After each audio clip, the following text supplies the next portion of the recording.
ఇరు రాష్ట్రాల ముఖ్యమంత్రులు నిన్న ప్రజాభవన్ వేదికగా భేటీ కావడం జరిగింది. అయితే ఇక్కడ రేవంత్ రెడ్డి చంద్రబాబు భేటీ అనేది ప్రత్యేకం. బేసిక్గా ఇరు రాష్ట్రాల ముఖ్యమంత్రులు కలిసి రాష్ట్రాల మధ్య రావాల్సిన వాటాల విషయంలో కావచ్చు, నీటి పంపకాల విషయంలో కావచ్చు చర్చ జరగడం అనేది కామన్. కానీ ఇక్కడ రేవంత్ రెడ్డి చంద్రబాబు ఇద్దరు కలవడం అనేది ప్రత్యేకంగా చూస్తున్నాం మనం. రేవంత్ రెడ్డి చంద్రబాబు మధ్య ప్రత్యేకత ఏంటంటే గతంలో టీడీపీ నుంచి బాస్గా చంద్రబాబు నేపథ్యంలో టీడీపీ నుంచి ఎమ్మెల్యేగా రేవంత్ రెడ్డి ప్రాతినిధ్యం వహించాడు. అది తెలంగాణ సపరేషన్ అయిన తర్వాత ఏపీ ముఖ్యమంత్రిగా ప్రస్తుతం చంద్రబాబు నాయుడు కొనసాగుతున్నాడు, తెలంగాణ ముఖ్యమంత్రిగా రేవంత్ రెడ్డి కొనసాగుతున్నారు. అయితే వీరిరువురు ఎదురుపడ్డ తర్వాత ఇటు రాష్ట్రాల సంబంధించినటువంటి 10 సంవత్సరాల అపరిష్కృత సమస్యలు ఏవైతే తెలంగాణ ఏపీ సంబంధించి ఉమ్మడిగా ఉన్న నేపథ్యంలో ఆంధ్రప్రదేశ్ పునర్విభజన చట్టం ప్రకారంగా ఉన్నటువంటి ఆ అంశాలు సమస్యల్ని పరిష్కరించేందుకు ఇరు రాష్ట్రాల ముఖ్యమంత్రులు భేటీ కావడం జరిగింది. మరి ఈ భేటీలో మీరు చూస్తే కనుక తెలంగాణ నుంచి 3 మంత్రులు, ఏపీ నుంచి 3 మంత్రులు కూడా హాజరయ్యారు. ఇతరత్ర అధికారులు, సిఎస్ అందరూ కూడా హాజరయ్యారు. కానీ రేవంత్ రెడ్డి చంద్రబాబు మధ్య ఏం జరిగి ఉంటుంది, వీరిద్దరు ఏ విషయాల్లో మాట్లాడుకున్నారు, అది రాజకీయమా లేదంటే తెలంగాణ రాష్ట్రానికి సంబంధించినటువంటి సమస్యల పరిష్కారమా? ఒకవేళ కనుక సమస్యల పరిష్కారం కోసమే వాళ్ళు భేటీ జరిగి ఉంటే వారిద్దరి మధ్య ఏం జరిగింది, వారిద్దరి మధ్య ఎటువంటి ప్రశ్నోత్తరాలు జరిగాయి, ఒకరికొకరు ఎటువంటి సమాధానాలు చెప్పుకున్నారో ఆర్టీవీ ఎక్స్క్లూజివ్గా మీకు అందించే ప్రయత్నం చేస్తుంది. So face to face Chandrababu Revanth Reddy ఏం మాట్లాడుకున్నారో ఆర్టీవీ చూపించే ప్రయత్నం చేస్తుంది. ఎస్, ఒక్కసారిగా వారిద్దరు ఏం మాట్లాడుతున్నారని కనుక గమనిస్తే కనుక మీరు చూడొచ్చు. చంద్రబాబు విషయానికి వస్తే చంద్రబాబు ఆయన అడిగింది ఏంటి, హైదరాబాద్లోని మా బిల్డింగులు ఇచ్చేయండి అంటూ చంద్రబాబు రేవంత్ కోరడం జరిగింది. అంటే హైదరాబాద్లో ఇప్పటికీ ఆంధ్రప్రదేశ్కి సంబంధించినటువంటి కొన్ని బిల్డింగులు ఉన్నాయి, సో ఆ బిల్డింగ్లని పూర్తిగా మాకు సరెండర్ చేసేయండి అంటూ రేవంత్ రెడ్డిని అది చంద్రబాబు నాయుడు అడగడం జరిగింది. సో రేవంత్ రెడ్డి ఆ ప్రశ్నకి సమాధానంగా ఆయన ఏం చెప్పారంటే, కుదరదు, ఎట్టి పరిస్థితుల్లో కుదరదు, కావాలంటే స్థలం ఇస్తాం, ఢిల్లీలోని ఏపీ భవన్ తరహాలో ఇక్కడ కూడా భవనాలు నిర్మించుకోండి. సో ఆ భవనాలు ఇవ్వడం అయితే ఎట్టి పరిస్థితుల్లో కుదరదు. సో అది చాలా సెన్సిటివ్ అంశం, తెలంగాణకు సంబంధించిన ఆస్తిగా ఇప్పుడు ఉంది కాబట్టి అది ఎట్టి పరిస్థితి ఇచ్చే సమస్య లేదంటూ కూడా రేవంత్ రెడ్డి సమాధానం ఇచ్చారు. మరి దానికి బదులుగా రేవంత్ రెడ్డి ఏం చెప్పారంటే, అవసరమైతే స్థలాలు ఇస్తాం, ఏపీ భవన్ తరహాలో ఏ రకంగా అయితే మీరు భవనాలు నిర్మించుకున్నారో ఇక్కడ కూడా నిర్మించుకోండి అన్నట్టుగా రేవంత్ రెడ్డి సమాధానం ఇచ్చినట్టు తెలుస్తోంది. ఇక నెక్స్ట్ చూస్తే కనుక రేవంత్ రెడ్డి చంద్రబాబుని ఏం అడిగాడు ఒకసారి చూస్తే కనుక రేవంత్ రెడ్డి అడిగింది ఏంటంటే, ఏపీలో విలీనం చేసుకున్న 5 గ్రామాలను అప్పగించండి. భద్రాచలానికి సంబంధించినటువంటి 5 గ్రామాలు ఏవైతే ఏపీలో విలీనం చేసుకున్నారో ఆ గ్రామాలకు సంబంధించి 10 సంవత్సరాలుగా అపరిష్కృతంగానే ఉంది. అంటే అది ఒక సొల్యూషన్ అనేటువంటి సమస్యగానే ఉంది. ఆ గ్రామాల ప్రజలు ఇబ్బందులు పడుతున్నారు. తెలంగాణ రాష్ట్రం కోసం ఉద్యమించినటువంటి ఉద్యమకారులు, తెలంగాణ కొంతమంది క్రియాశీలక విశ్లేషకులు, రాజకీయ నాయకులు కూడా వాటి కోసం డిమాండ్ చేస్తున్నారు. అయితే ఈ ఇద్దరు భేటీలో రేవంత్ రెడ్డి చంద్రబాబుని ప్రశ్న సంధించారు. మీరు ఏదైతే తెలంగాణ రాష్ట్రానికి సంబంధించినటువంటి భద్రాచలం మండలంలోని 5 గ్రామాలని ఆంధ్రప్రదేశ్లో విలీనం చేసుకున్నారో ఆ గ్రామాలని తిరిగి ఇచ్చేయండి అంటూ రేవంత్ రెడ్డి చంద్రబాబు నాయుడు అడగడం జరిగింది. మరి చంద్రబాబు నాయుడు సమాధానం ఏంటంటే, అది కేంద్రం పరిధిలోనిది అంశం, నా చేతిలో ఏం లేదన్నట్టుగా ఆయన కొట్టిపారేశారట. సో అది నా చేతిలో లేదు, అది కేంద్రం అప్పుడు బైఫర్కేషన్ సమయంలో జాగ్రఫికల్గా ఈ 5 గ్రామాలని మాకు ఇచ్చేసింది కాబట్టి దీనికి నేను చేయలేను, ఇదంతా కూడా పూర్తిగా కేంద్రం పరిధిలో ఉంది, కేంద్రం దగ్గర తేల్చుకోవాలన్నట్టుగా చంద్రబాబు నాయుడు సమాధానం చెప్పారట. ఇక మరోసారి చంద్రబాబు ఏం అడిగాడు, చంద్రబాబు అడిగిన ప్రశ్నకి రేవంత్ ఏం సమాధానం చెప్పాడు. ముందుగా చంద్రబాబు నాయుడు అడిగిన ప్రశ్న చూస్తే కనుక చాలా ఆసక్తికరం. ఎందుకంటే బిల్డింగ్లకు సంబంధించిన అంశాలు కావచ్చు, విద్యుత్ సంబంధించిన అంశాలు కావచ్చు, ఇంకా రకరకాల ప్రశ్నలు ఉత్పన్నం చేయడం జరిగింది. ఒకసారి రేవంత్ రెడ్డికి సంబంధించిన ప్రశ్న చూద్దాం మనం. రేవంత్ రెడ్డి ఏం అడిగాడంటే, తెలంగాణ రాష్ట్రానికి రావాల్సినటువంటి 24,000 కోట్ల విద్యుత్ బకాయిలు ఎప్పుడిస్తారు, మీరు చెల్లించాల్సినటువంటి 24,000 కోట్ల రూపాయల బకాయిల్ని ఎప్పుడిస్తారు అన్నట్టుగా రేవంత్ రెడ్డి అడిగితే దానికి బదులుగా చంద్రబాబు చెప్పిన సమాధానం ఏంటంటే, మీ నుంచి కూడా మాకు 7,000 కోట్ల రూపాయలు వచ్చేది ఉంది. సో ఇక్కడ విషయం ఏంటంటే, విద్యుత్ బకాయిల విషయంలో తెలంగాణ రాష్ట్రం ఆంధ్రప్రదేశ్ ఉమ్మడిగా కలిసి ఉన్నప్పుడు ఎప్పుడైతే విభజన జరిగిందో, విభజన జరిగినప్పుడు తెలంగాణ రాష్ట్రానికి అదనంగా కరెంట్ సప్లై అవసరం ఉంది. ఆ నేపథ్యంలో తెలంగాణకు రావాల్సిన వాటా కంటే కూడా ఆంధ్రప్రదేశ్కి రావాల్సినటువంటి వాటా తగ్గించి తెలంగాణకి అదనంగా కొన్ని వాటాల పంపకాలు జరపడం జరిగింది. అయితే పెంచినటువంటి ఆ వాటా పంపకం ఏదైతే ఉన్నదో ఆ పెంచినటువంటి దానికి డబ్బులు ఆంధ్రప్రదేశ్కి చెల్లించాల్సి ఉంది. అయితే 2017 మే 31 వరకు కూడా ఈ విద్యుత్ అనేది ఈ రకంగానే కొనసాగింది. పవర్ పర్చేజ్ అగ్రిమెంట్ రూపంలో ఇరు రాష్ట్రాల ముఖ్యమంత్రులు కూడా ఒక అగ్రిమెంట్ని కుదుర్చుకున్నారు. అది బైఫోర్కేషన్లో జరిగిన సంబంధించినటువంటి ఒక అంశం. సో తర్వాత ఏం జరిగింది, ఆ మే 31, 2017 వరకు కూడా సుమారుగా 2 సంవత్సరాలు 3 సంవత్సరాలు కావచ్చిన బకాయిలు తెలంగాణ రాష్ట్ర ప్రభుత్వం కట్టలేదట. ఆ తర్వాత నిలిపివేయడం జరిగింది. సో దీంతో ఏమైంది, తెలంగాణ రాష్ట్రానికి కూడా పవర్ అదనంగా ఇతర రాష్ట్రాల నుంచి కొనుక్కోవాల్సిన అవసరం వచ్చింది. పవర్ పర్చేజ్ అగ్రిమెంట్ బ్రేక్ అయిపోయింది. తెలంగాణ రాష్ట్రానికి పవర్ సప్లై నిలిచిపోయింది. ఏపీ రాష్ట్రం నుంచి వాళ్ళకి రావాల్సిన వాటా తగ్గిపోయింది. దీనన్నిటి కారణంగా ఇటు తెలంగాణకి 24,000 కోట్ల రూపాయలు వాటి ద్వారా ఆంధ్రప్రదేశ్ చెల్లించాల్సినట్టుగా తెలంగాణ ప్రభుత్వం పట్టుబడుతోంది.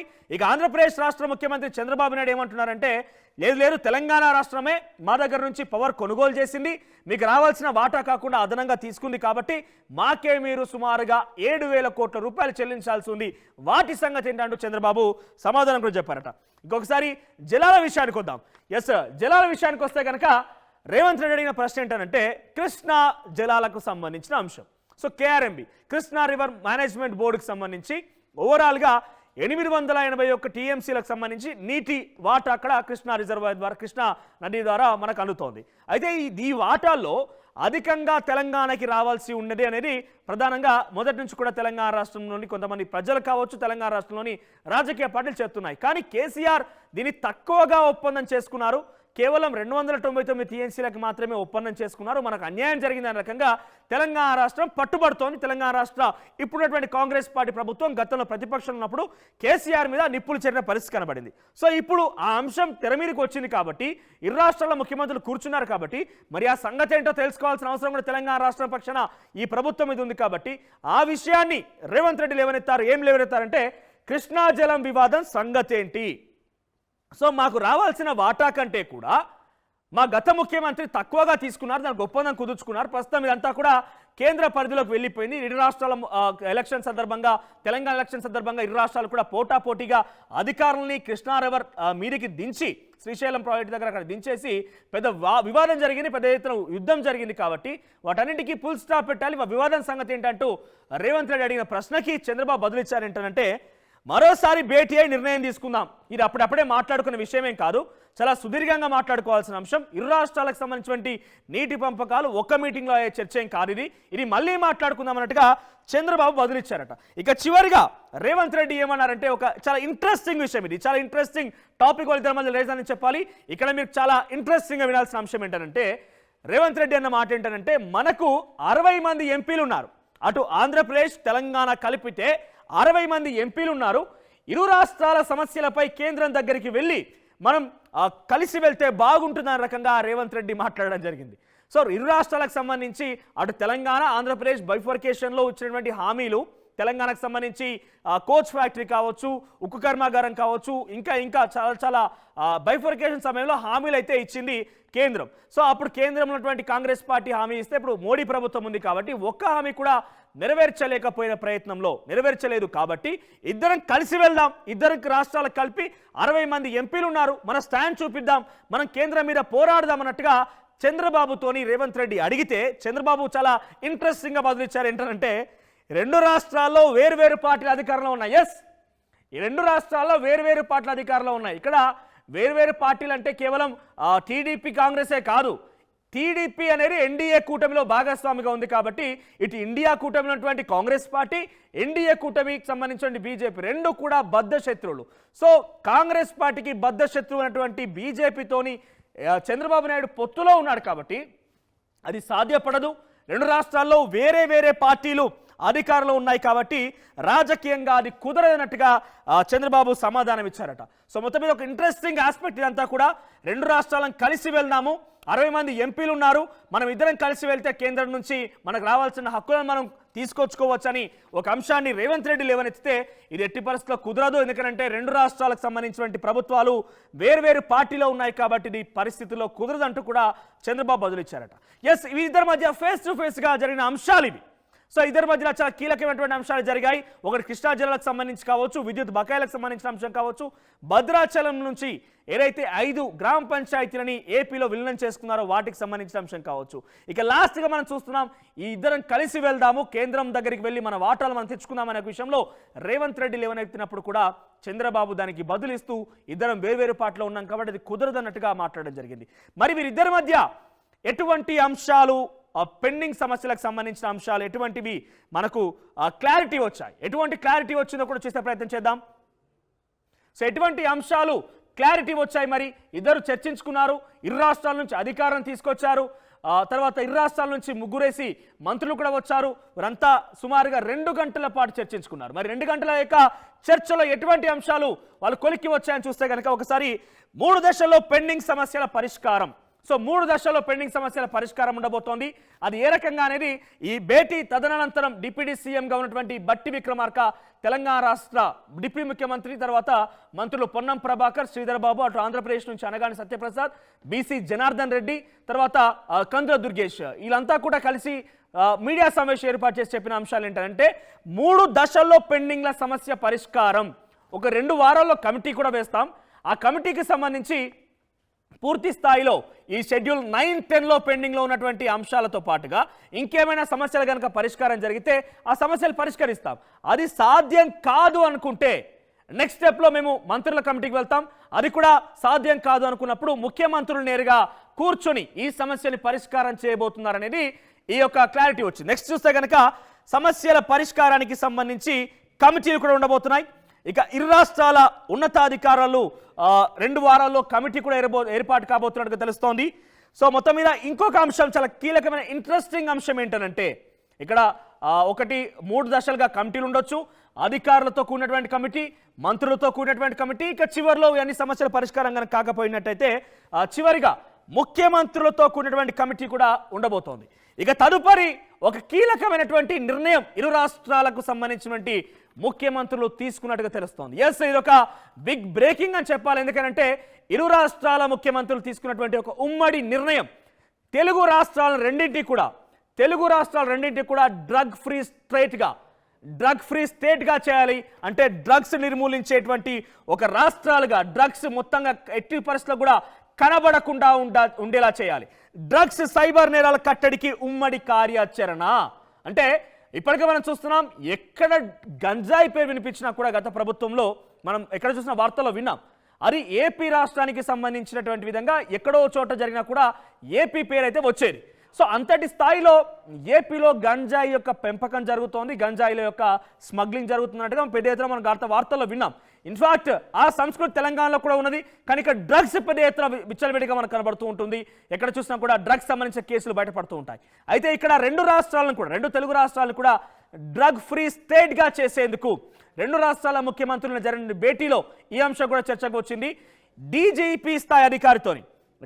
స్థాయి అధికారితోని 2 కమిటీలు కూడా వేయబోతున్నారట. అది ఏ రాష్ట్రంలో ఆ కమిటీ ఉంటుంది, కానీ ఇద్దరి మధ్య కోఆర్డినేషన్ ఇక్కడ మీరు చూడొచ్చు. అడిషనల్ డీజీ స్థాయిలో 2 రాష్ట్రాల్లోనూ కమిటీలు, అంటే ఏ రాష్ట్రంలో కమిటీ ఉంటుంది, కానీ ఇక్కడ వాళ్ళిద్దరు కోఆర్డినేషన్తో, ఇద్దరి మధ్య కోఆర్డినేషన్తో ఇద్దరు కూడా ముందుకు వెళ్తూ ఉంటారు. అక్కడ గంజాయి నిర్మూలన జరుగుతుంది. ఇక్కడ తెలంగాణ రాష్ట్రానికి సంబంధించి ఏదైనా డ్రగ్స్ సంబంధించిన అంశాలు ఏవైనా కూడా, లేకుంటే బార్డర్ ప్లేస్ కాబట్టి 2 కూడా బార్డర్ ఎక్కువగా ఉంటుంది కాబట్టి ఈ 2 బార్డర్ల మధ్య, 2 రాష్ట్రాల మధ్య కనుక ఈ సప్లై జరిగినా, ఈ సప్లైకి సంబంధించిన అంశం తెర మీదకి వచ్చినా కూడా దాన్ని అరికట్టేందుకు 2 రాష్ట్రాలు పరస్పరంగా కొంత సహాయ సహకారంతో ముందుకు వెళ్లేందుకు ప్రయత్నం చేస్తున్నాయట. సో ఇదొక అంశంగా ఉంది. ఇక నెక్స్ట్ చాలా కీలకమైనటువంటి ఇంకో అప్డేట్ ఏంటంటే హైదరాబాద్ అమరావతి మధ్య greenfield express highway bullet train. So Hyderabad Amaravati మధ్య 2 రాష్ట్రాల రాజధానుల మధ్య ఇక్కడ greenfield express highway bullet train నిర్మాణం కోసం కూడా ఇందులో చర్చ జరిగింది. దానికి సంబంధించి హైదరాబాద్ బెంగళూరు ఎక్స్ప్రెస్ వే ప్రాజెక్టులు కూడా వేగంగా భూసేకరణకు సంబంధించిన అంశం కూడా ఇందులో చోటు చేసుకుంది. ఇక చివరిగా జల వివాదంపై మరోసారి భేటీ అవుదామన్నట్టుగా ఇరు రాష్ట్రాల ముఖ్యమంత్రి నిర్ణయం తీసుకున్నారు. సుమారుగా 2 గంటల పాటు జరిగిన చర్చ చాలా కీలకమైనటువంటి సమావేశంగా భావించాలి. 10 సంవత్సరాలుగా తెలంగాణ రాష్ట్రం ఆంధ్రప్రదేశ్ విభజన జరిగిపోయి 10 సంవత్సరాలు సంపూర్ణంగా అయిన నేపథ్యంలో ఇక్కడ హైదరాబాద్గా ఉమ్మడి రాజధాని కూడా అయిపోయిన నేపథ్యంలో ఇక ఇరు రాష్ట్రాలకు సంబంధించిన వాటాలు ఇరు రాష్ట్రాలకు సంబంధించినటువంటి హక్కులు వాటి విషయంలో కొలిక్కి వచ్చే విధంగా ఇరు రాష్ట్రాల ముఖ్యమంత్రుల భేటీ అనేది సర్వత్రా ఆసక్తి నెలకొంది. ఒక్కసారిగా అందరూ కూడా వారిద్దరి మధ్య ఏం జరిగింది చర్చ అనే విషయంలో కూడా ఉత్కంఠభరితంగా ఎదురు చూశారు. కానీ ఆ చర్చ విషయంలో కొన్ని అయితే క్లారిటీకి వచ్చాయి. ఇప్పటికే చాలా క్లియర్గా ఆర్టీలో చూసారు ఏమేమి విషయాలు క్లారిటీ వచ్చాయనేది. ఇక తదుపరి ఏం చర్చకు వచ్చాయి, అసలు ఇద్దరు రాష్ట్రాల మధ్య ఎటువంటి చర్చలు జరిగాయి, ఆ చర్చల మధ్య ఎటువంటి కొత్త సమస్యలు రాబోతున్నాయి, కొత్తగా ప్రజలు ఏం కోరుకుంటున్నారు. సో ఇక్కడ చాలా క్లియర్గా ఇరు రాష్ట్రాల ముఖ్యమంత్రులు తీసుకున్న ఒక నిర్ణయం ఏంటంటే ప్రజలు ఆమోదయోగ్యంగా ఉండేటువంటివి, అంటే ప్రజలు దేన్నైతే వాళ్ళు కోరుకుంటున్నారో ప్రజలు అంటే ఇటు ఆంధ్రప్రదేశ్ కావచ్చు తెలంగాణ కావచ్చు సెంటిమెంట్ల ఆధారంగా వచ్చింది తెలంగాణ రాష్ట్రం. సో ఎవరి సెంటిమెంట్లు కూడా దెబ్బతీయకుండా అందరి యొక్క అభిప్రాయాన్ని గౌరవిస్తూ అందరినీ కూడా వారి యొక్క గౌరవంగా ఉండే విధంగా ఆమోదయోగ్యంగా అంటే యాక్సెప్టెన్స్ ఉండే విధంగానే ఈ చర్చలు ఉండబోతున్నాయి. ఆ రకంగానే నిర్ణయం తీసుకుంటామంటూ కూడా ఇరు రాష్ట్రాల ముఖ్యమంత్రులు చెప్పడం జరిగింది. ఇక తెలంగాణకి సంబంధించి రేవంత్ రెడ్డి అటు ఆంధ్రప్రదేశ్ ముఖ్యమంత్రి చంద్రబాబు భేటీలో చాలా కీలక అంశాలు చర్చకు వచ్చాయి. అయితే చంద్రబాబు చాలా సూటిగా ఒక మాట చెప్పారు. నేను గతంలో ఉమ్మడి ఆంధ్రప్రదేశ్కి ముఖ్యమంత్రిగా పనిచేశాను. సో డెఫినెట్గా తెలంగాణకు సంబంధించినటువంటి కొన్ని సమస్యలు కూడా నాకు తెలుసు కాబట్టి వారి గౌరవాన్ని తగ్గించకుండా వారి అంశాలను వారి సమస్యలను కూడా పరిగణలోకి తీసుకొని ఆ అవగాహన ఆ ఎక్స్పీరియన్స్ నాకు ఉంది కాబట్టి వాటిని కూడా నేను పరిగణలోకి తీసుకొని డెఫినెట్గా ఇద్దరం కలిసి కూర్చొని చర్చించి ఈ నిర్ణయం తీసుకుంటామంటగా వాళ్ళు మాట్లాడడం జరిగింది. ఒకసారి ఏం చర్చ జరిగిందని చూస్తే కనుక ఇరు రాష్ట్రాల మధ్య చర్చ ఏంటి అంటే కనుక టీటీడీలో పోర్టుల్లో తెలంగాణకు వాటా కావాలి అంటే ప్రస్తుతం తిరుమల తిరుపతి దేవస్థానానికి సంబంధించి ఏదైతే ఉందో అది ఆంధ్రప్రదేశ్ రాష్ట్రంలో ఉంది కాబట్టి అది ఉమ్మడి ఆంధ్రప్రదేశ్లో ఒకప్పుడు ఉంటుంది, ఇప్పుడు ఆంధ్రప్రదేశ్కి వెళ్ళిపోయింది. అది జాగ్రఫికల్ ఎక్కడ చూసినా ఆంధ్రప్రదేశ్లో ఉంది. సో ఇక్కడ అంశం ఏంటంటే టీటీడీలో వాటా అంటే ఏంటంటే గత 5 సంవత్సరాల ప్రభుత్వంలో జగన్మోహన్ రెడ్డి ప్రభుత్వంలో ఎక్కడ కూడా టీటీడీకి సంబంధించి ఆంధ్రప్రదేశ్ రాష్ట్రంలో తెలంగాణ ప్రోటోకాల్ పాటించలేదు. ఇక్కడ మంత్రులకు సంబంధించి అక్కడ ప్రోటోకాల్ పాటించలేదు. ప్రజలకు కూడా కొంత ఇబ్బందులు అయితే ఉండేది. అది మంత్రుల లెటర్ ప్యాడ్తో వెళ్ళినా లేకుంటే మంత్రులకు సంబంధించి రిఫరెన్స్తో వెళ్ళినా కూడా. సో వాటిని పునరుద్ధరించాలనేది తెలంగాణకు సంబంధించిన ఒక మంత్రి తుమ్మల